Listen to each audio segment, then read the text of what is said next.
గురుగారు, ఈ మధ్య ప్రతి ఒక్క సంఘాలు కూడా ప్రభుత్వాల మీద వ్యతిరేకత నిరసన తెలియజేస్తూ కొన్ని ధర్నాలు చేస్తుంది కదా.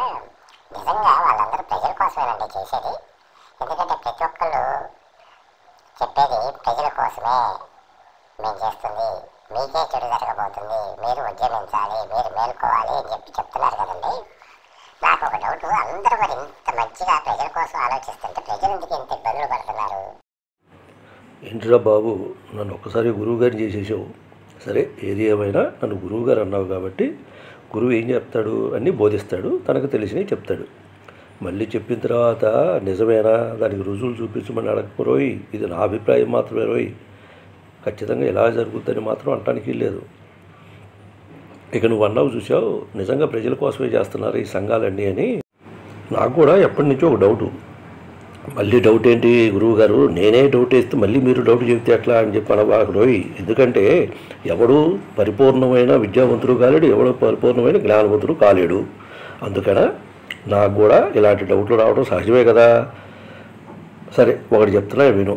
ఏంటంటే ఇప్పుడు ఒక్కొక్క వర్గం వాళ్ళు బయటకు వచ్చారు అంటే ఫస్ట్ ఆ వర్గం వారికి కాలింది ఆ చట్టం వల్ల అనేది మనం గుర్తుపెట్టుకోవాలి. ఇకపోతే రైతుల పేరు మీద చేసిన ధర్నాలు ఇవన్నీ కూడా రైతులవే కాదనేది పేపర్లో చదువుతూనే ఉన్నాం కదా. అంటే పాపం రైతులకి పండించుకునే శ్రమలో ఉంటారే తప్పితే రోడ్డుకి ధర్నాలు చేద్దాం, గొడవలు చేద్దాం, రాళ్ళు రువ్వుదాం, తగలబెడదాం, నాశనం చేద్దాం దేశాన్ని అనే ఆలోచన ఎందుకోసం చెప్పరా.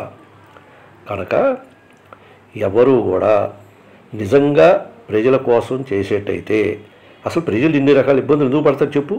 ఇన్ని రకాల ప్రజలకు ఇబ్బంది కలిగే చట్టాలు, ఇన్ని రకాల ప్రజలకు ఇబ్బంది కలిగే పనులు జరుగుతాయి ఆ ప్రభుత్వాల్లో. కనుక నువ్వు తెలుసుకోవాల్సింది ఏంటంటే ఇవి ప్రజల కోసం అని చెప్పి చేసే ప్రతిదీ ప్రజల కోసం కాదు. నాయకులకు కాలితే నాయకులు రోడ్డు ఎక్కుతారు, ఏ సంఘానికి కాలితే ఆ సంఘం రోడ్డు ఎక్కుద్ది, ఏ సంస్థకి కాలితే ఆ సంస్థ రోడ్డు ఎక్కుద్ది. అయితే ప్రజల కోసమే చేసే కొన్ని సంఘాలు ఉంటాయి రోయ్, అన్నీ అట్లాగే పొరపడపాకు. కాకపోతే మనం విజ్ఞతతోటి ఓటేసేసాం, మేము ఎన్నుకున్నాం, అయిపోయింది అని చెప్పి కాకుండా ఇలాంటప్పుడే మనం వివేకం కలిగి ఓటర్లందరూ కూడా ఆలోచించాలి.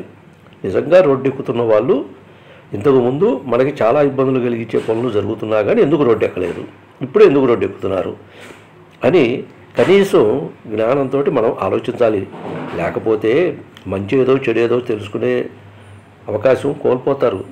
కాబట్టి మంచిని కూడా చెడు అనుకునే ప్రమాదం ఉంది. కాబట్టి చెడును కూడా మంచి అని అనుకుని మనం మంచి పనులను కూడా ఆటంకం కలిగించిన వాళ్ళు అవుతాం. ఎందుకంటే ఒక ఉదాహరణ చెప్తా. ఇంతకుముందు ఇప్పుడు మనం అనుభవిస్తున్న కొన్ని మార్పుల చట్టాలన్నీ కూడా ఫస్ట్లో వ్యతిరేకించి కొన్ని సంఘాలు వ్యతిరేకించినాయే కదా. అట్లాగే ఇప్పుడు మరి దానివల్ల ఎన్నో ఉపయోగాలు పొందుతున్నాం. కనుక ప్రతిదీ వ్యతిరేకత రాగానే మనం గుడ్డిగా దానికి సపోర్ట్ చేయకూడదు. ఒక ఉదాహరణ చెప్తాను నేను.